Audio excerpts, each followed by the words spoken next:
একদম পাদদেশ থেকে আমরা বেরিয়েছি। আমরা ন্যাশনাল হাইরোড NH-34 ধরে আমরা পাশে আমাদের যে পৌরসভার পক্ষ থেকে আমাদের যে ম্যাপিং হয়েছিল রাস্তার দুধারে যারা আজকে অবৈধভাবে দোকান নির্মাণ করেছে তাদের কাছে আমরা পৌরসভার পক্ষ থেকে সকলের কাছে আমরা জোর হাত করে অনুরোধ করছি, কারণ এই নির্দেশিকা আপনারা যেন পালন করেন। পরবর্তী দিনে আপনাদের যদি ব্যবসার কোনো সুযোগ থাকে নিশ্চয়ই পৌরসভা আপনাদের নাম লিপিবদ্ধ করবে। আমরা সেই জায়গায় চেষ্টা করব যাতে আমাদের পুনর্বাসন দেওয়া যায় বা তাদেরকে যাতে ট্রলির ওপর তারা যদি আজকে কারবার করতে চান তারা নির্দিষ্ট দূরত্ব বজায় রেখে তারা এভাবে এসে বেচবে, আবার অন্যত্র ট্রলি সরিয়ে নিয়ে যাবে। তাদেরকে আমি গেলাম তারা যদি আজকে নিশ্চিতভাবে 14 তারিখের মধ্যে তাদেরকে অনুরোধ করছি যাতে 14 তারিখের মধ্যে তারা যে নির্মাণ কার্য করে রেখেছে নির্মাণ কার্যটা তারাই যেন অন্যত্র তুলে দেবে। তাহলে আপনারা যে ওনারা সরিয়ে না নিলে তখন সেটার ব্যবস্থাটা কবে থেকে নেবেন? এইবার সরিয়ে না নিলে আমরা তো বলে দিয়েছি 15 তারিখের পর পৌরসভা বেরোবে। আমরা চাইছি না কোনো মানুষকে আজকে জোরপূর্বক পৌরসভা ভোল্টেজার দিয়ে ভাঙতে।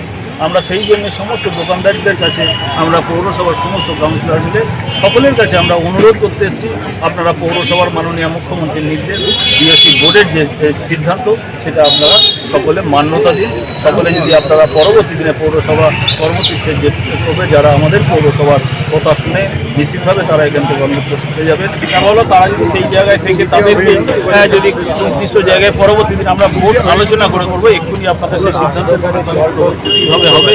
আমি চেয়ারম্যান মানে শব্দ নই, আমার নিজের যেহেতু একটা বোর্ড অফ কাউন্সিল আছে, বোর্ডের আমরা সিদ্ধান্ত পরবর্তী আমরা তাদের কীভাবে পুনর্বাসন দেওয়া যায় বোর্ড নিশ্চয়ই আলোচনা। আর হচ্ছে বিদ্যুৎ দপ্তরের আধিকারিক হয়তো আপনার সঙ্গে কথা হয়েছে, তো তারা এই পিডব্লিউডি এই জায়গাতে বা মিউনিসিপ্যালিটির জায়গাতে অতীতে কীভাবে কানেকশন দিয়েছিলেন আমি জানি না, সেটা তারা কীভাবে দিয়েছেন সেটা তারাই জানেন, কারণ তাদের আমি যেটুকু জানি ট্রেড লাইসেন্স বা পৌরসভা কোনো কিছুই তাদের কিন্তু আমাদের কাছ থেকে নেননি, আমি যেটা জানি।